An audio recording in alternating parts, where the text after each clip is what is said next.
Mummy जी, मेरे office जाने का समय हो रहा है। आप यश को दूध पिला देना और कुकर में उसके लिए थोड़ी सी खिचड़ी चढ़ा देना। और हाँ, यश दोपहर को सोकर उठे तो ऑरेंज जूस भी बना देना। उसमें बर्फ मत डालना, नहीं तो गला पकड़ लेगा। और नियति जब स्कूल से आए तो बस स्टॉप पर जाते वक्त छतरी ले जाना मत भूलना।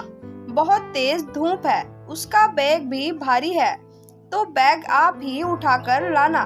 मैं जा रही हूँ, मुझे देर हो रही है। उदय को लंच के साथ सलाद देना मत भूलना, वरना वो खाना नहीं खाएंगे। अक्षिता अपनी सास भावना जी को रोज की तरह सारे दिशा निर्देश देकर ऑफिस के लिए चली गई। उन्होंने अपने बेटे शोभित का लंच बॉक्स तैयार किया, साथ में दही सलाद भी रख दिया। फिर उसे नाश्ता देकर वो खुद भी पूजा करने लगी थी कि 1.5 वर्षीय यश उठकर मम्मी मम्मी कहकर रोने लगा। भावना जी ने उसे चुप कराया और दूध पिला दिया। तभी उदय टिफिन लेकर ऑफिस चला गया तो काम वाली बाई भी आ गई। अरे तू आज जल्दी आ गई, थोड़ी देर रुक जा, मैंने अभी तक घर समेटा नहीं है। बच्चों ने सारा घर बिखेर दिया है। और वो जल्दी जल्दी घर समेटने लगी। मैम साहब, ये तो आपका रोज का है, मुझे देर हो जाती है। एक यही घर नहीं है, और भी घर काम करने को जाती हूँ। सब ऐसे ही करने लगेंगे तो शाम तक मैं यहीं रहूंगी क्या? मेरे भी घर पर बाल बच्चे हैं। काम वाली जल्दी मचा रही थी तो भावना जी ने भी जैसे घर था वैसे समेट दिया और वो झाड़ू पोछा करके चली गई। वो रसोई में गई तो बर्तन का ढेर देखकर उनका सिर चकरा रहा था। उन्होंने सारी बिखरी रसोई ठीक की और बर्तन धोने लगी। तभी यश रसोई में आकर बर्तन फैलाने लगता है और गीले में फिसल जाता है तो फिर से रोने लगता है। भावना जी घबरा जाती है और उसे गोदी में लेकर चुप कराती है, बहलाती है। तभी अक्षिता का फोन आता है। आपने यश को दूध पिला दिया क्या? और हाँ, अगर पिला दिया तो उसे नहलाने से पहले उसकी अच्छे से मालिश कर देना। उसकी सारी स्किन रूखी हो रही है। और बिना कुछ सुने फोन रख दिया। उन्होंने फटाफट से उसकी मालिश की और खेलने के लिए छोड़ा। फिर सोचा खिचड़ी बना दूं, पर कुकर साफ नहीं था तो भगोनी में खिचड़ी चढ़ा दी और यश को नहलाने लगी। 1.5 वर्षीय यश थोड़ा सा चुलबुला भी था और थोड़ा शरारती भी। पानी लेकर उन पर डालने लगा। बड़ी मुश्किल से उन्होंने अपने पोते को नहलाया। तभी अक्षिता का फिर से फोन आ गया। यश को खिचड़ी खिला दी क्या? उसके खाने का समय हो गया है। अभी खिचड़ी बन रही है, मैं बनते ही तुरंत खिलाती हूँ, भावना जी ने जवाब दिया। तभी अक्षिता ने वीडियो कॉल कर दिया और गैस पर भगोनी देखकर वो उन पर चिल्लाने लगी। आप भी हद करती हैं, भगोनी में खिचड़ी चढ़ाई है, इसमें तो अच्छे से पकेगी भी नहीं और मेरा बच्चा भी भूखा रह जाएगा। आपने कुकर में क्यों नहीं चढ़ाई? अब तक तो बच्चे का खाना भी बन जाता। भावना जी क्या कहती? अक्षिता लगातार बोले जा रही थी। फिर खुद ने ही फोन रख दिया। शायद कैबिन में कोई आ गया था। भावना जी की आंखें भर आई। उन्होंने अपने आप को संभाला। तब तक खिचड़ी भी बन गई थी। उसे ठंडा करके यश को खिलाने लगी। बच्चे इतनी आसानी से कहाँ कुछ खाते हैं। बच्चों को खाना खिलाना भी बड़ा मुश्किल है। एक जगह बैठकर तो बिल्कुल नहीं खाते। यश के पीछे दौड़ भाग करके वो थक गई थी। थोड़ी देर थक कर बैठ गई। अब उन्हें भी भूख लगने लगी थी। रसोई में से नाश्ता लेकर खा लिया, पर अभी बर्तनों का ढेर रखा था। बेटे बहू इतना कमाते हैं, फिर भी बर्तन वाली नहीं लगाते हैं, सिर्फ झाड़ू पोछा वाली लगा रखी है। वो भी इसलिए कि उनका बेटा गंदे आंगन में खेले नहीं। उम्र 65 की ज्यादा नहीं थी, पर बीमारी इंसान को समय से पहले ही बूढ़ा बना देती है। डायबिटीज के कारण बहुत जल्दी भावना जी को भूख लगती है और उनकी एकमात्र संतान थी। उसी का पालन पोषण किया और उसे अपने पैरों पर खड़ा कर दिया। अभी 10 साल पहले पति की मौत हुई थी। तब तक उदय नौकरी पर लग गया था। उनके जाने के बाद अक्षिता घर की बहू बनकर आई। पढ़ी लिखी नौकरी पेशा बहू को वो नहीं लाना चाहती थी, पर बच्चे आजकल के सुनते कहाँ हैं। उदय को अक्षिता से ही शादी करनी थी। उन्होंने समझाया भी था कि बेटा तू और बहू दोनों नौकरी पर चले जाएंगे तो मैं घर में अकेली क्या करूंगी।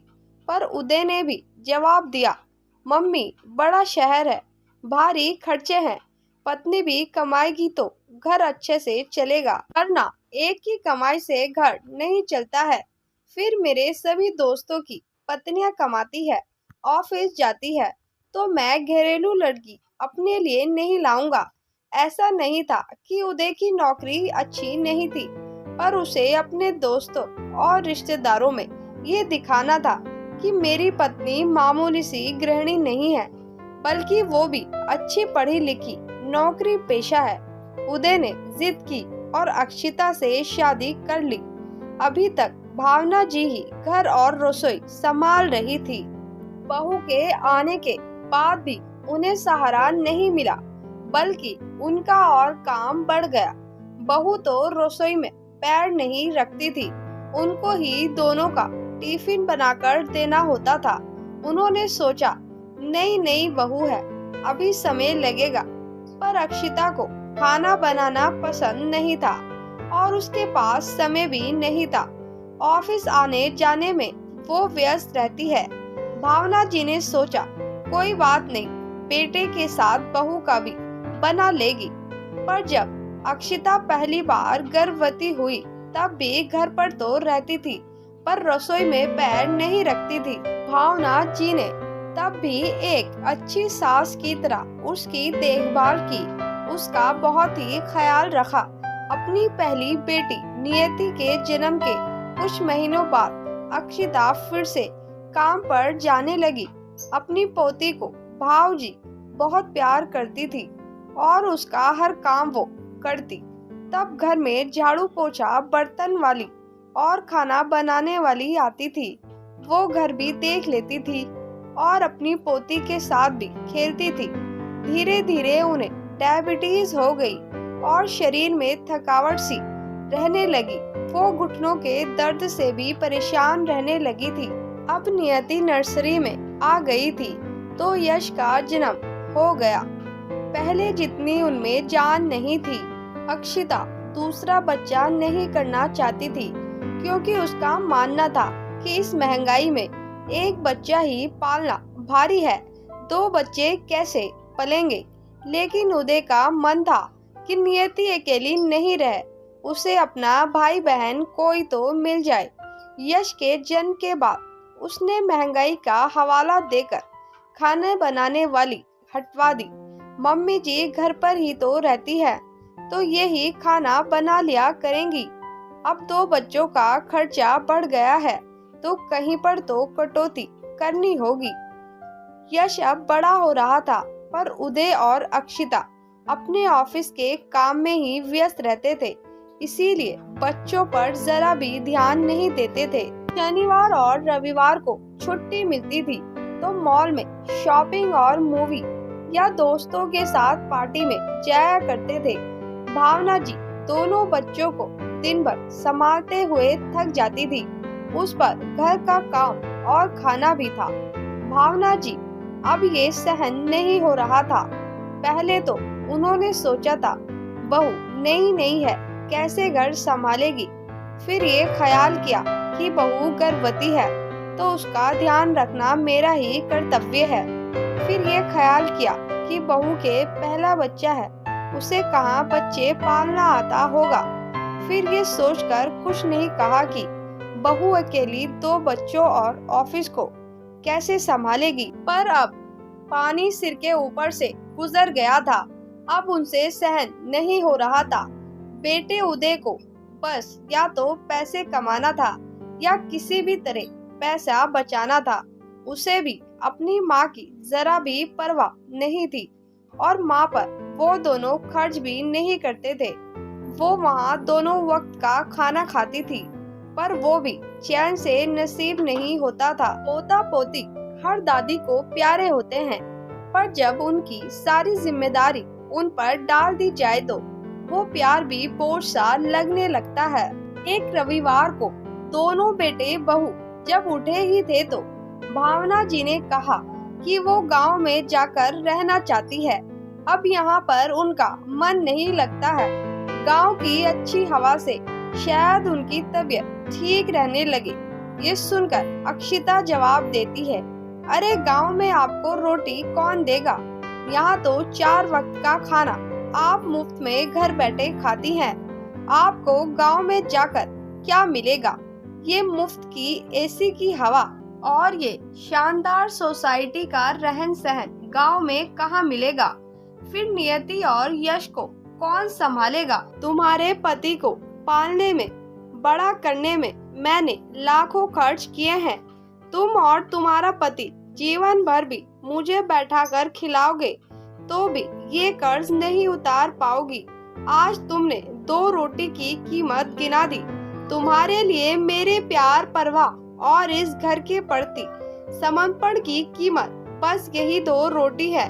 मैंने तो तुम्हें अपना समझकर तुम्हारा ख्याल रखा, पर तुमने तो अपनी सास को ही मुफ्तखोर बता दिया। मुझे तुम्हें अपनी बहू कहते हुए शर्म आ रही है। जब अपना बेटा ही अपना ना रहा तो तुम तो फिर भी पराई घर से आई हो। इसे भी अपनी माँ की तकलीफ परेशानी नजर नहीं आती है, बस पैसे कमाने की धुन है। कभी उदय ने आकर पूछा कि माँ तुम कैसी हो? माँ तुम्हें कोई तकलीफ तो नहीं है? अस्पताल भी मैं अपनी सहेली के साथ जाती हूँ और खुद की दवाई भी मैं खुद तेरे पापा के पेंशन के रुपए से लाती हूँ। मैंने अपने बेटे के लिए, बहू और दोनों बच्चों के लिए बहुत किया है, पर अब और नहीं कर सकती। तुम तुम्हारे बच्चे और घर संभालो।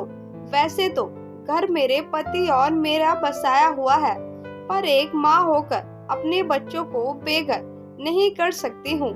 इस घर में तुम्हें बहू बनाकर लाई थी, तो तुम्हें कैसे घर से जाने को कह दूँ? तुम दोनों को तो शर्म नहीं है, पर मेरी आंखों में अभी शर्म का पानी बचा हुआ है। बस मुझे अब इस घर से जाना है। इस उम्र में मैं बीमारी संभालूं, रसोई संभालूं या घर संभालूं, छोटे बच्चे संभालूं। अक्षिता, मैं इस घर की मालकिन हूँ, तुम्हारे बच्चों की आया नहीं हूँ। अपने बच्चे खुद संभालो या एक मैड रख लो। मुझसे तो ये सब संभाला नहीं जाता। रही बात खर्चे की, तो मैं तुम दोनों से 1 रुपया भी नहीं मांगूंगी, क्योंकि इसके लिए मेरे पति की पेंशन ही काफी है। बहू, तुम जब भी ऑफिस से जाती थी, यश के खाने पीने के लिए 10 बार फोन कर देती थी। कभी मुझसे भी पूछती थी कि मम्मी जी आपने खाना खाया या नहीं, समय पर दवाई ली या नहीं। क्या तुम्हारा कोई फर्ज नहीं बनता है? जिस माँ ने तुम्हारे पति को बड़ा किया, जो तुम्हारे बच्चों को पाल रही है, तो उसके प्रति तुम्हारा कोई फर्ज नहीं बनता है? उदय और अक्षिता दोनों बेटे बहू की नजर शर्म से झुक गई। वो कुछ कहने लायक नहीं रहे थे। भावना जी, भावनाओं को उन्होंने कभी समझा ही नहीं। अब दोनों क्या करते? उनकी बोलती बंद हो गई। अब इतने सालों से भावना जी ही घर संभाल रही थी, तो उन्हें घर और बच्चों की आदतों के बारे में बिल्कुल भी पता नहीं था। दोनों बेटे बहुए की आंखें खुल गई। आज उन्हें रह रहकर अपनी गलतियां याद आ रही थी। तभी उदय बोलता है, मम्मी मुझे माफ कर दो। कमाने और पैसे बचाने के चक्कर में मैं अपनी ही माँ के दर्द और तकलीफ को भूल गया था, पर अब ऐसा नहीं होगा। अब मैं आपका पूरा ध्यान रखूंगा। अब मैं आपको कभी भी शिकायत का मौका नहीं दूंगा। आप घर छोड़कर मत जाइए। मुझे और अक्षिता को तो घर के बारे में और बच्चों की आदतों के बारे में कुछ पता ही नहीं है। तभी अक्षिता भी माफी मांगती है। मम्मी जी, मुझे भी माफ कर दो। आपने माँ बनकर हम सबका ध्यान रखा और मैंने आपको कभी सास समझकर आपका आदर सम्मान नहीं किया। आप चली जाएंगी तो दोनों बच्चे कैसे रहेंगे? इन्हें आपकी आदत हो चुकी है। भावना जी पिघल जाती है और वहीं रुक जाती है। अगले दिन से बर्तन वाली और खाना बनाने वाली रखती जाती है, पर दोनों बच्चों की जिम्मेदारी अभी भी भावना जी खुद ही लेती हैं, क्योंकि मूल से ज्यादा ब्याज प्यारा होता है। संतान की संतान से कभी मोह नहीं छूटता है। दोस्तों, कुछ लोग बुजुर्गों को साथ तो रखते हैं, पर उन्हें नौकर बना लेते हैं और उनका ख्याल नहीं रखते। अपनी संतान को पालने और बड़ा करने में ही माता पिता थक कर चूर हो जाते हैं। बुढ़ापे में फिर उन पर जिम्मेदारी दी जाए तो उस उम्र में वो कैसे निभा पाएंगे? दोस्तों, मेरे चैनल को सब्सक्राइब जरूर करें।